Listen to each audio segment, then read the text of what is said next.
In last week's episode of the 1967 Spider build, I finally put the 1600 twin-cam engine back together. It had been a long and challenging process undoing all the bad work this engine had received over its life, but now it's done, although it's not quite ready to go back into the car. But before I do reinstall this engine, there are two things that have to happen first. Number one, I need to prime the oil system so it's ready to fire up for the first time. And number two, I need to make sure that it doesn't leak. Starting a freshly built engine can be pretty scary. There's always the worry that by the time you get oil pressure to the bearings, you've already caused a lot of wear.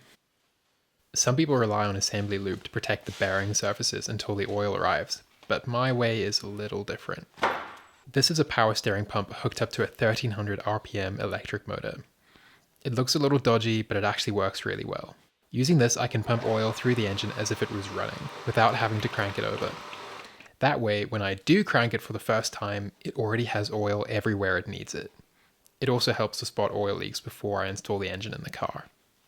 The oil line is connected to the oil filter housing, with no filter element inside. This is a good starting point for the circulating oil. Once the filter housing is full, the oil will flow to the main bearings, into the crankshaft, then up into the cylinder head and the cams. Once the oil reaches the head, it will drop back down into the sump and out of the drain plug into a container.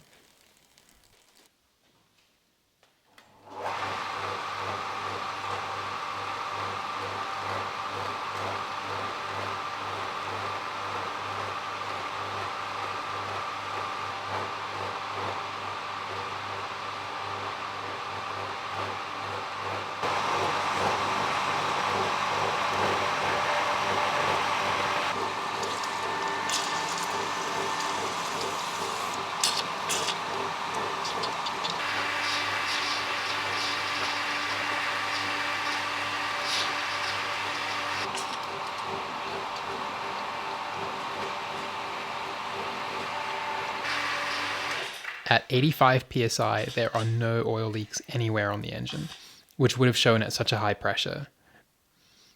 So the sump drain plug goes back in for another round of oil circulation.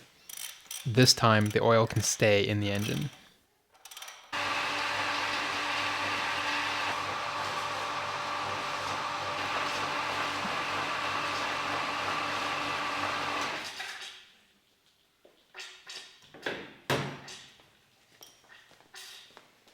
Once the engine is filled, it's time for a fresh oil filter and an O-ring on the filter housing, as well as a little top-up of oil.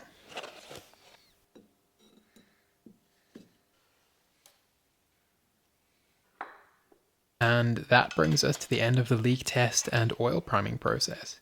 Now that I'm confident that it's not going to leak as soon as it's fired up, it's time to install this engine in the car. But before I do that, first up I've got to install the clutch. I left this out until now because one of the points on these engines that leak is behind the flywheel. So now that I know that it doesn't leak, I'm confident enough to install the clutch.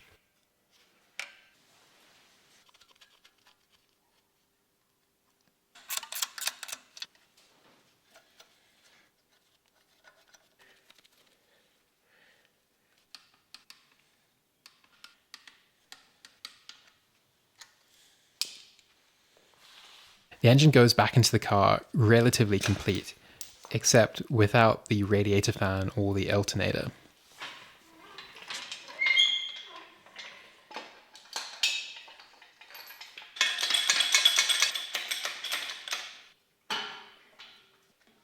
Once the engine's in place, it's going to be very difficult to access anything on the inlet side of the engine, especially on these right-hand drive models. There's not much space to work.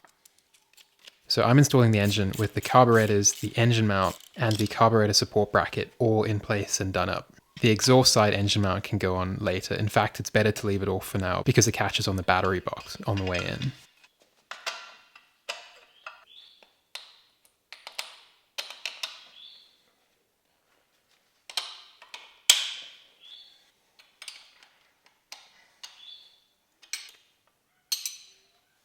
Installing the engine and transmission separately makes it way easier for me to do this job on my own.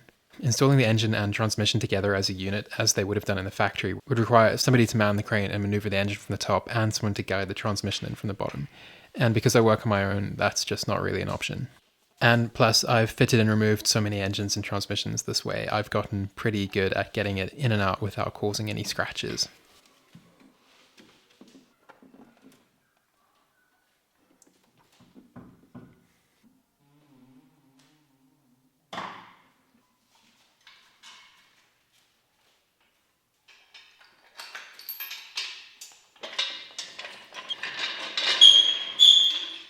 With the engine in place and securely on its mounts, it's time to install the transmission. This is the transmission that I had open in a recent video, the one that had a cracked housing and was leaking a little bit of oil. I've gone through it and replaced their rear housing and all the seals to make sure that it doesn't leak anymore. I always do this from the underside of the car using an adjustable transmission jack. It makes the job of tilting the transmission to the right angle to get the gearbox input shaft to line up with the back of the clutch much easier. With the transmission up in place and bolted in, I can move on to installing the throttle linkage and the starter motor, which weirdly on this car you can install from the underside of the car. And with that out of the way, I'll spend the rest of the evening doing all the boring things like fitting the prop shaft and the exhaust. Needless to say, this one was a long evening.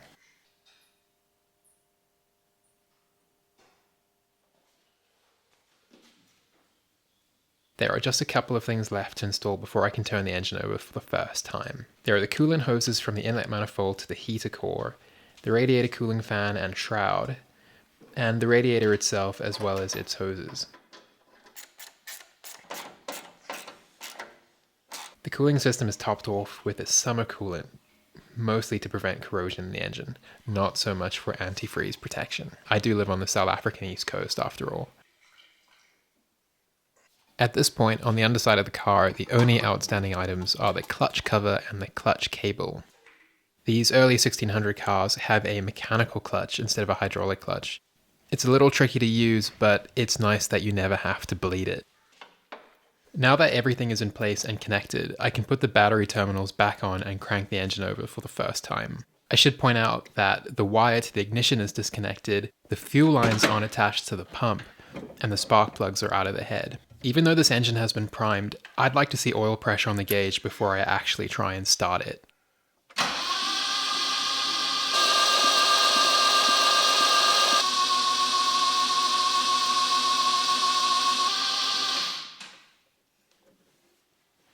With oil pressure on the gauge, it's time to put the spark plugs back in the head, hook up the fuel lines, and turn the key for the first time and see if it starts.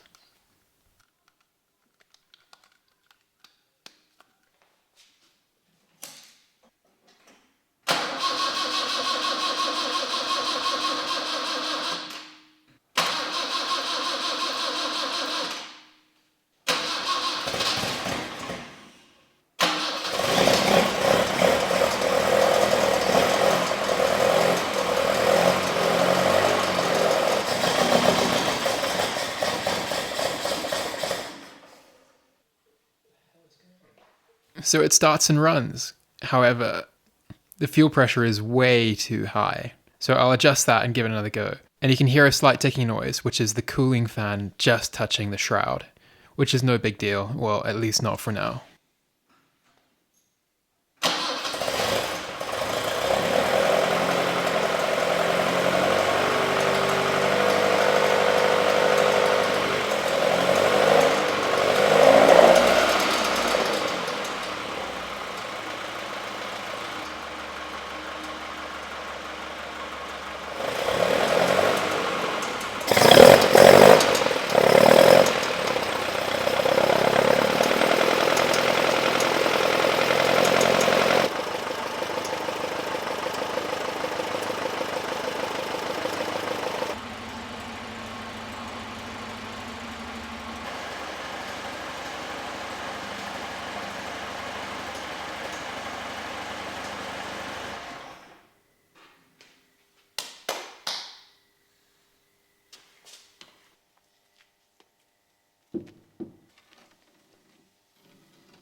Man, it's really good to hear this car finally run after 2.5 years. I don't even know when the last time this car ever ran was, probably back in the 80s. I mean, it ran for December for about 5 minutes, and it sounded terrible. I mean, I had to pull that engine out and start over. All the settings on it are just settings that I just kind of thumb-sucked, like the ignition and the fueling and all that. It was just a guesstimation. So I've got a long way to go before this engine's running exactly the way that it should.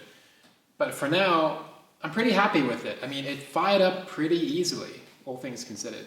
A lot of people have been asking, why did I bother fixing such a damaged engine? And the reason for that is, they only made 370 right-hand drive 1600 round-tail Spiders. And of those 370, I don't know how many of them still exist today. And of the ones that do, how many of them still have 1600 engines? And I bet that's a really small number of cars. So any opportunity to add to that number, I'm going to take. I'm not like a super purist and I don't mind modding cars and that, but I think the original ones are really worth keeping because there's not that many original cars left in 2020. Anyway, I certainly have a lot of work to do before I can actually drive this car for the first time. It needs work on the brakes, we've got to set up the engine properly, but that's all going to be in the next episode. So I'm going to call this one done for today. Before I go, I'm just going to say that a lot of people have been asking if I have a Patreon account in the comments section. And the answer is, yeah, I actually do. I'll leave a link to it in the description and I'll put up a link to it on the screen up here. Yeah, I started a Patreon account because this YouTube thing is something I would really like to do full time. So yeah, if you like the content that you see here and you like to see more of it, head over to the link here and in the description, and I'll see you over on Patreon. Thanks for watching again, guys, and I'll see you in the next one.